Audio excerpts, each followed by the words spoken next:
Thank you.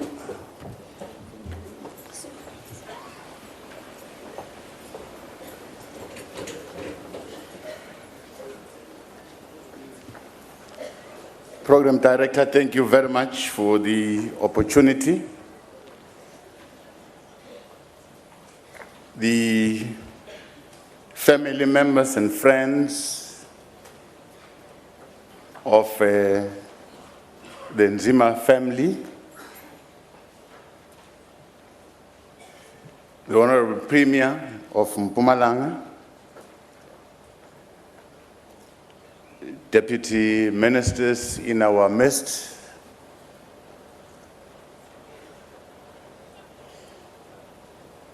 and all our leaders present here in their different categories and their different positions. I recognize you.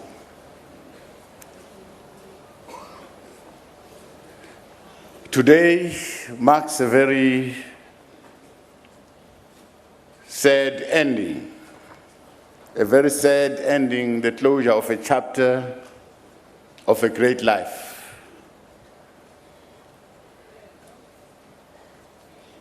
Great life whose work made us to believe in the possibility of our freedom. We are at a loss for words with the passing on of this great and yet a very humble son of the soil. As a family, as the ANC, as government, we feel the loss. We feel very lonely. We feel very shattered. To us, we have lost a father. We have lost a brother in the person of Nzima.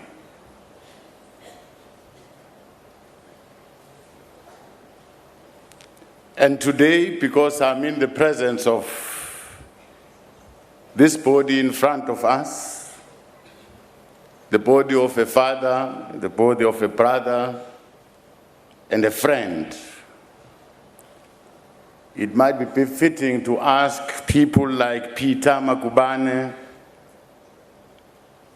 and beckon the spirit of Alf Kumalo and Jude Angwenya to lead us again,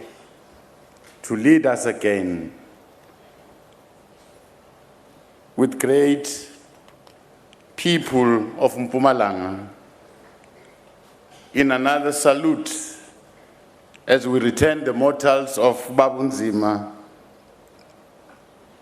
to our ancestors.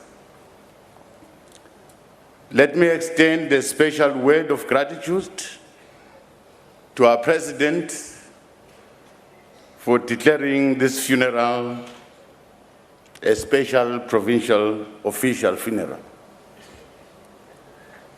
On behalf of the Presidency, we express our deepest condolences for the loss. A loss which as a province, as a country, we share with the family. We have lost a giant photographer who, through the lenses of his camera, told the story of our struggle. Indeed, the people of Bushbuck Ridge and the entire South Africa are mourning the passing of Babu Nzima. The news of his passing through brought sadness and sorrow not only to us as South Africans, but to the entire world that came to know Babu Nzima through his photojournalism work. At the height of repressive laws and political violence meted to our own people by the apartheid regime, the myth and the facade of a normal state was instantly broken. That facade had for years been sold to international community and was shuttered through an incident frozen in eternity by a camera of a photojournalist whose mortal remains lie in front of us today. On the 16th of June, 1976, the extent of inhumanness and brutality of apartheid was laid bare with just a photo that immortalized an 18-year-old Mbuyisa carrying a lifeless body of a young Hector Peterson. To this day, that iconic photo remains a reminder of our past, a reminder of our history. It became the emotive and historical landmark feature that forever defined how the June 16, 1976 narrative was told here at home and in the world at large. Because of this captivating but also horrifying picture taken by Ubabunzima, the whole world took notice of the brutal killings of innocent people in our country. Just as the senseless killing of peaceful marchers against past laws in Sharpeville, the 1976 generation also took resistance struggle to a higher level and brought the required stamina and momentum to the armed struggle and the international campaign. The two historical incidents are captured in a powerful image, thus highlighting the role and the power of photojournalism in our struggle for freedom. From that fateful day, the nature and character of people's resistance to apartheid changed and changed forever. To us as a country, it was a defining moment in our history that sparked an international outcry and mobilized all our young people into swelling the ranks of the National Liberation Movement in exile and further joining Umkhonto weSizwe. Even those who stood on the side of the regime and its allies began to acknowledge that indeed the philosophical basis of apartheid was wrong and it will remain wrong. It will remain evil and it will be a crime against humanity forever. It hardened the international opinion against South Africa's apartheid regime, which later led to sanctions being imposed. For Ubabunzima, another journalist, it meant harassment from the regime. For his part, the apartheid regime responded by banning and putting him under house arrest, thus denying his freedom of association.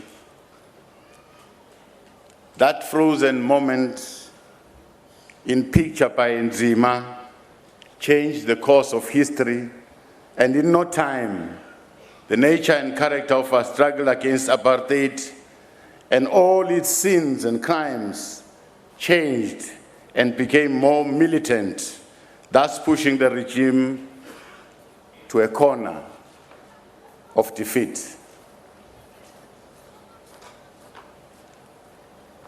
As Vladimir Putin and Lenin had correctly observed by saying the following words, I quote, "There are decades where nothing happens, and there are weeks where decades happen," close quote.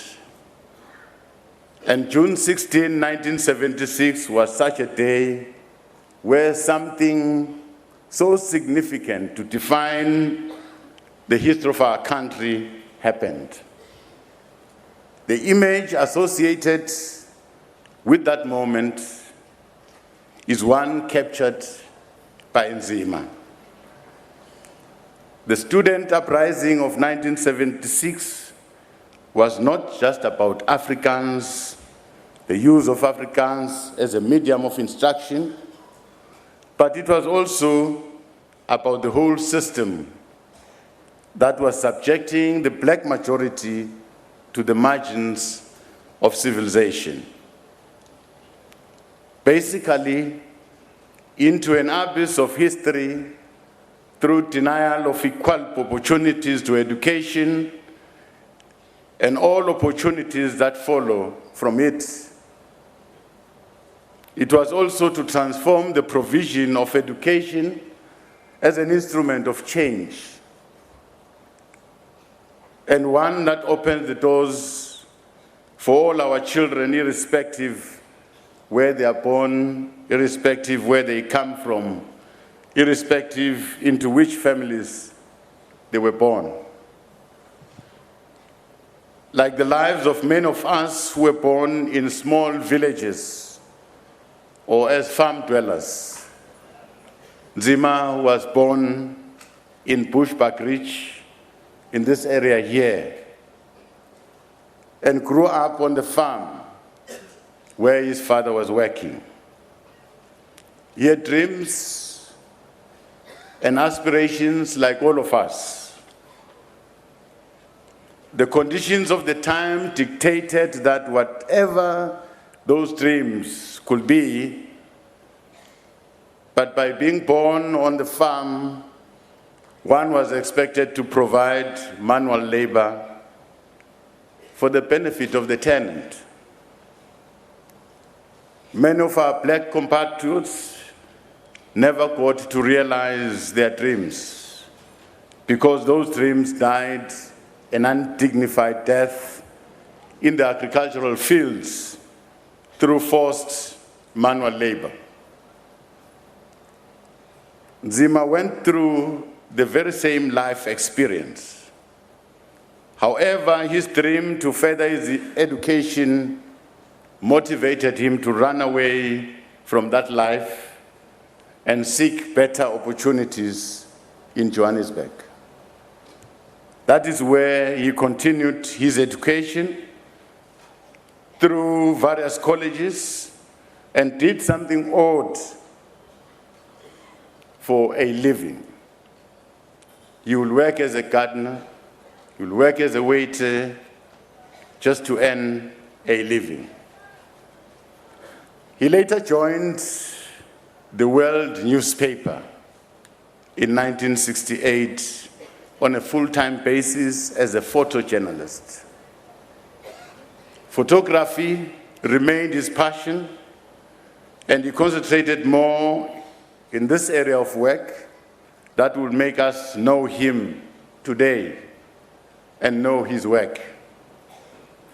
Many of the pictures taken by Nzima were not published for us to see because they reflect the hardship of the time. However, we are content that the one that got to be published at the height of our struggle was so significant to tell the whole story more than words could tell. We celebrate the fact that among the awards Nzima won, our country honored him with a prestigious Order of Ikamanga in bronze. And he's part of that order even today. The same photograph was listed by the Time magazine as one of the 100 most influential images of all our times. This picture, which remains embedded in our minds and in the minds of the whole world, is his legacy that will remain forever in our minds. Ubaba Nzima, his involvement with the government of Mpumalanga dates way back before our democratic dispensation and continued for some time. In 1995, when I was still MEC for Education, I remember Ubaba Nzima was appointed then as a member of the first Mpumalanga Tender Board. Together with a number of prominent people in this province, he played a critical role in the establishment of effective governance and our oversight structures during the early days of this democratic dispensation. He was therefore part of our institutional structures that led to the implementation of various capital projects, including schools, clinics, roads, and above all, the seat of government, now called the Riverside Government Complex. During my last visit in this area, we spoke about a school. When the people of this area were protesting, toy-toying, wanting a school, wanting a road that we have built. I see today we've been traveling on that road. I'm happy to see the road.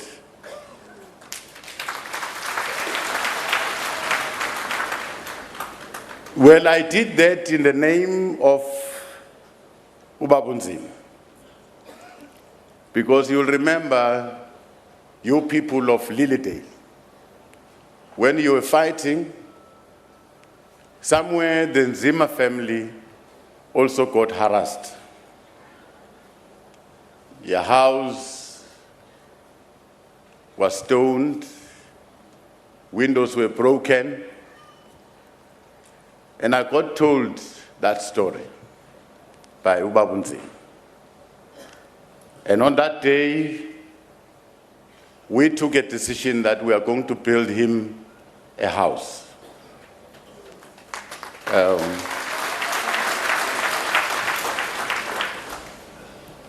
And I'm happy to see the house today.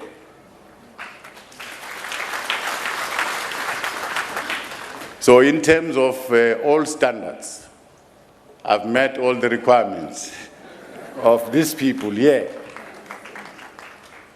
But the last thing that we spoke about with Ubaba Nzima was a school. Well, that I'll give it to the one who's taking after me as Premier, who's sitting here, to build a school.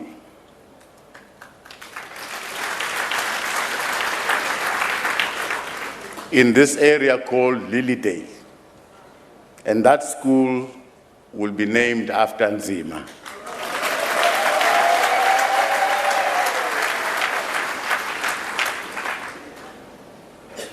In his tribute to Nzima, Professor Somadoda Figeni put it so powerfully when he said, I open quote, "The photographers are the invisible lot, but whose presence are felt every day in every story. Nzima's picture of Peterson spoke a million words, which no editor, no writer could write so articulately." Close quote. Ubaba Nzima belonged to a generation of fearless photojournalists who used the might of their lenses to expose the brutality of the Nationalist Party regime then. He and other esteemed photojournalists of this era, including Peter Makubane, Shadrack Nkomo, Omar, they played a very active role in the liberation of our country, as cultural and political activist. This confirmed the old adage that a picture tells more than 1,000 words. Well, today I had an opportunity to see Ubabunzima's phone. And I asked the daughters, why are you still using this phone? Well, they gave me an explanation. I accepted the explanation. But on the phone, the outside cover of the phone, there's an emblem of the ANC.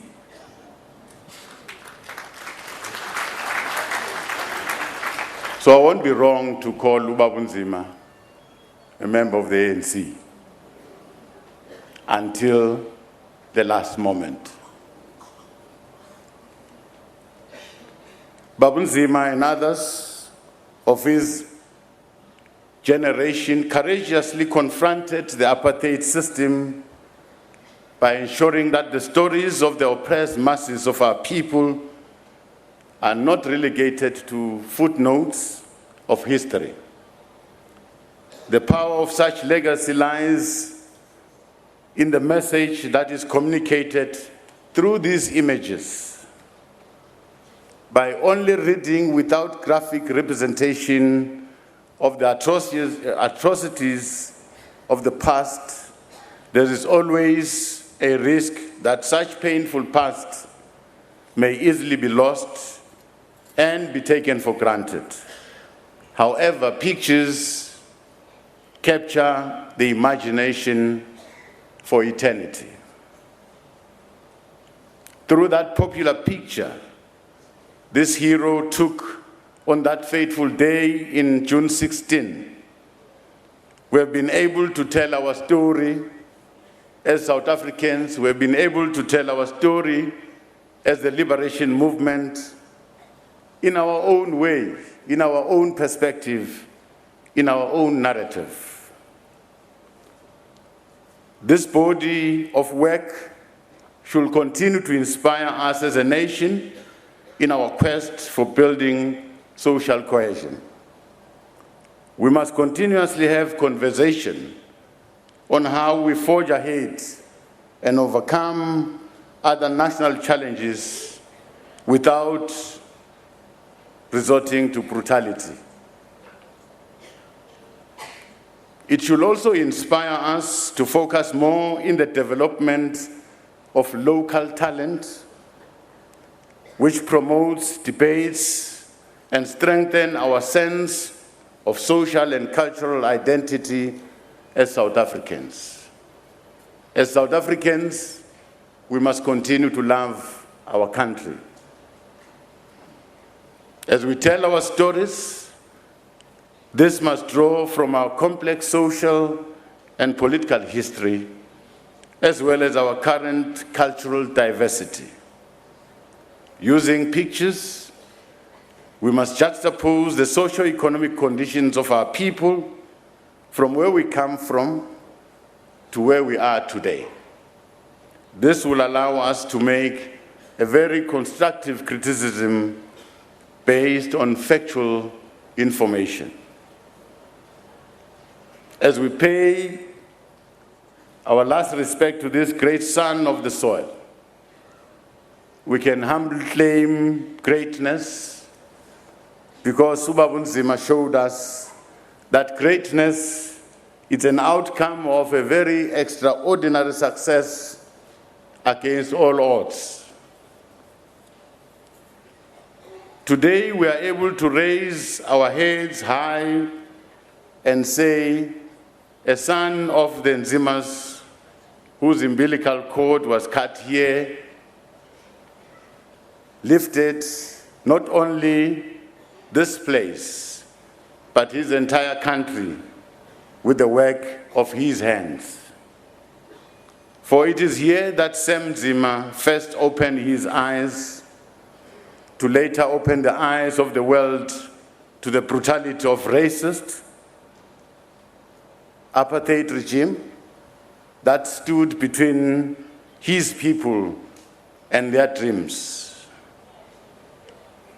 For it is here in Lilydale that his loving heart took and locked the pain of suffering and exploitation of his people at the farms. It was here that he worked hard, he walked on foot on rainy days to school, searching for answers why the universe seemed to militate against the children of Akin and all those of a darker skin.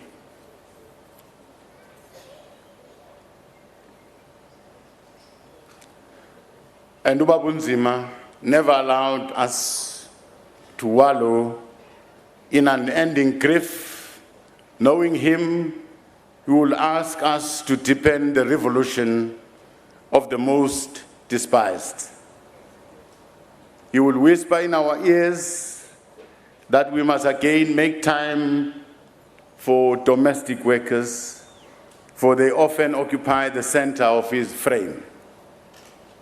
He will always continue asking us if we greet gardeners and treat them with the respect, because in his youth, this too was the job that paid for his living in the big cities of Johannesburg. He will probably wonder if after we have been served by our sisters, our brothers, and parents at restaurants, do we look at them in the eye and thank them sincerely for the service? For in his life, he was often rendered invisible by the patrons he served with the grace of his heart. He will ask us if today we are raising the consciousness of the nation by documenting the struggles of students who are still treated with contempt and indignity by educational institutions, even when as government we are investing a lot to open the doors of culture and learning to the children of farm workers, mine workers, and domestic workers.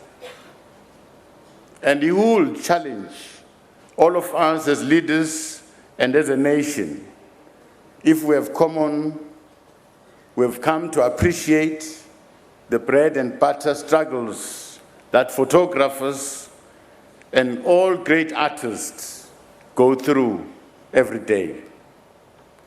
As we lay him to rest today, we know that we need to do more to restore the dignity and humanity of our photographers and many of those who have chosen creative arts as their calling and a vocation.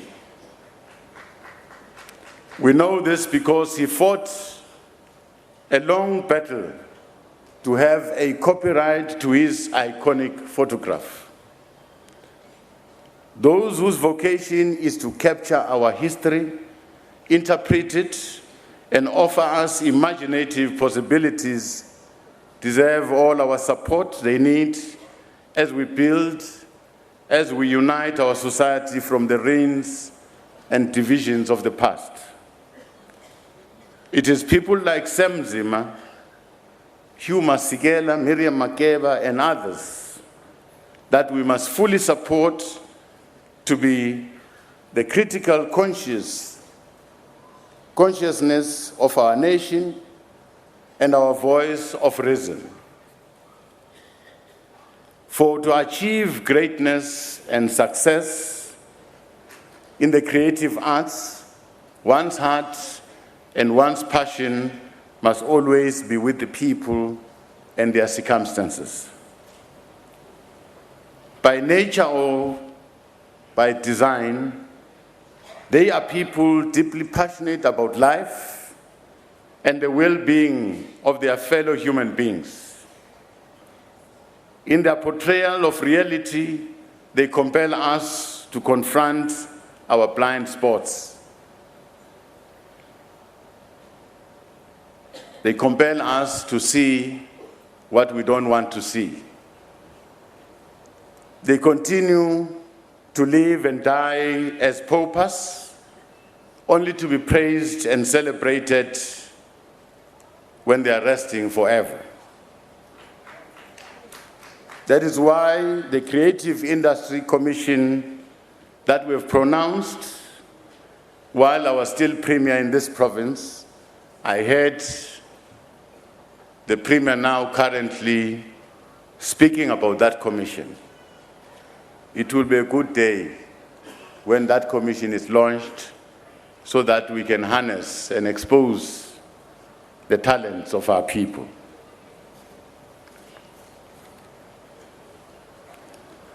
When there are so many untruths and so much disharmony, they need to be supported to help our nation live in truth, live in trust, and live in peace. In reflecting and interpreting our world, they need to allow us to dream and to hope again. And because we will forever live in the presence of Sam Nzia's iconic June 16 picture, we know that he will always be there with us. Even in his deep quiet, never to utter a word anymore, we see the tear drop in his broken heart as he takes a picture of a dying young person who could have been him or his child in the maddening chaos of June 16.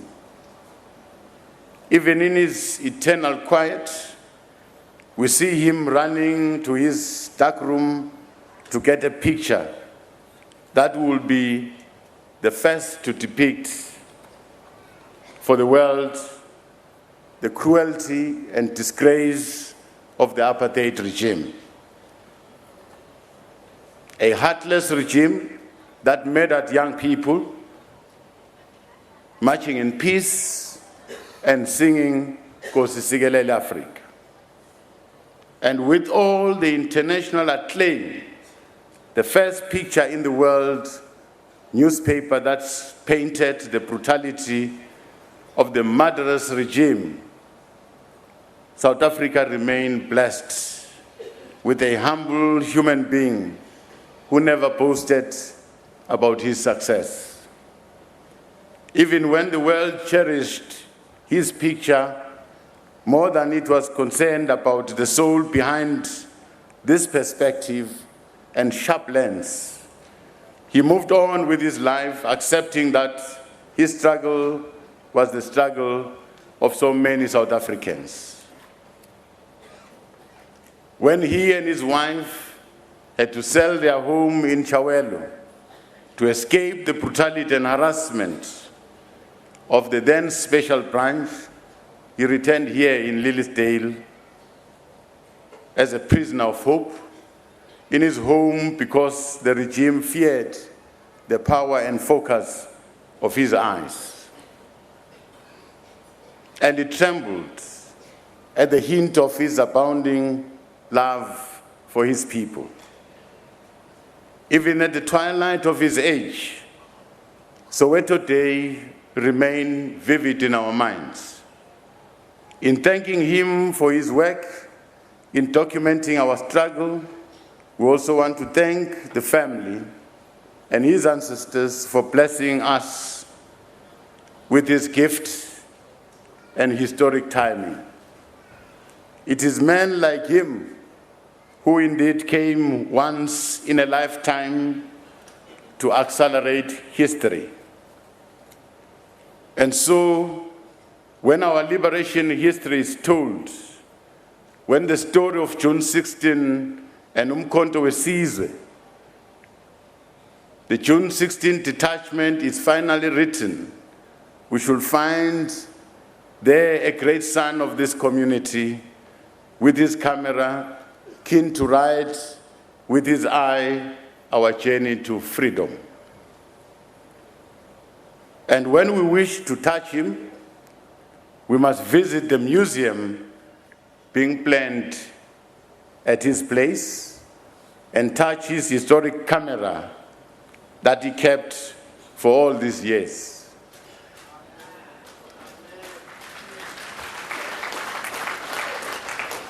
I want to say to the two speakers who spoke about the museum,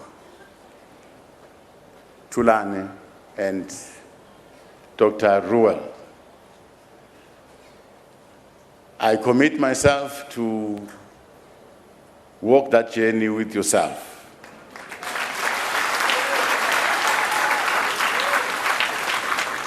I don't know whether I should commit the Premier.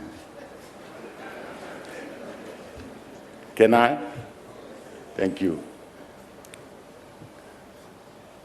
Well, I heard that some people are going to do the architects, the design. I don't know whether those people are professionals. I don't think Thulane is a professional enough to give us a drawing. I don't think Dr. Ruel, he might be a specialist somewhere, but not as an architect. Can I find an architect to design one? Thank you.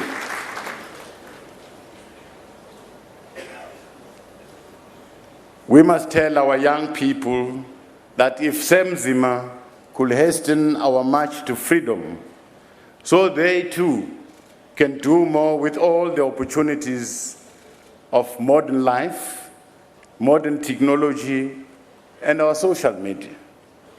That means our young people can do more to hasten and fasten our struggle forward.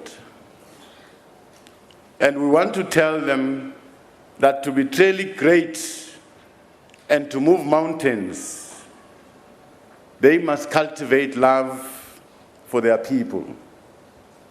And they can start by honoring their parents, honoring their mothers and the sick and the elderly.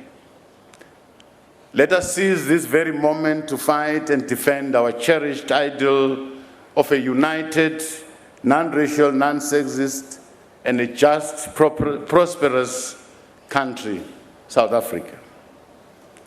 We must be able to say that although the perspective eye and compassionate lens of the legendary Sam have gone to rest, we will be able to look our children in the eyes and say we are a nation fully in tune with their fears and hopes. May the soul of this giant, this father, this brother, rest in peace. To the Nzima family, to Mama, want to assure you that we would walk the remaining distance with you. To the children, we will be part of that journey. There's a message probably that I must say today here, so that I don't leave any contradictions. I want to be straight. As a family, you know very well how close I was to your father, to your brother, very close.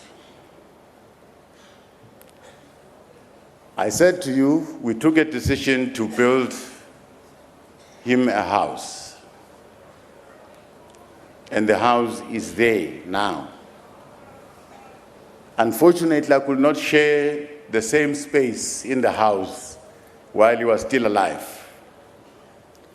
But I'm happy that he had time to see the house, take pictures. I saw one of his pictures here in a happy mood in the house. That made me to be happy.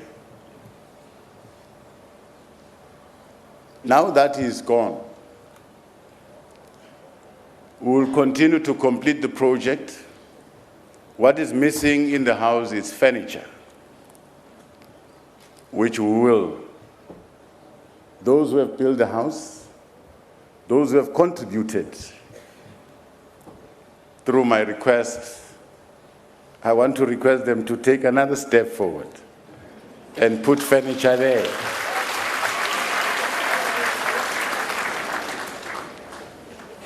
But the house will belong to Mom forever and ever.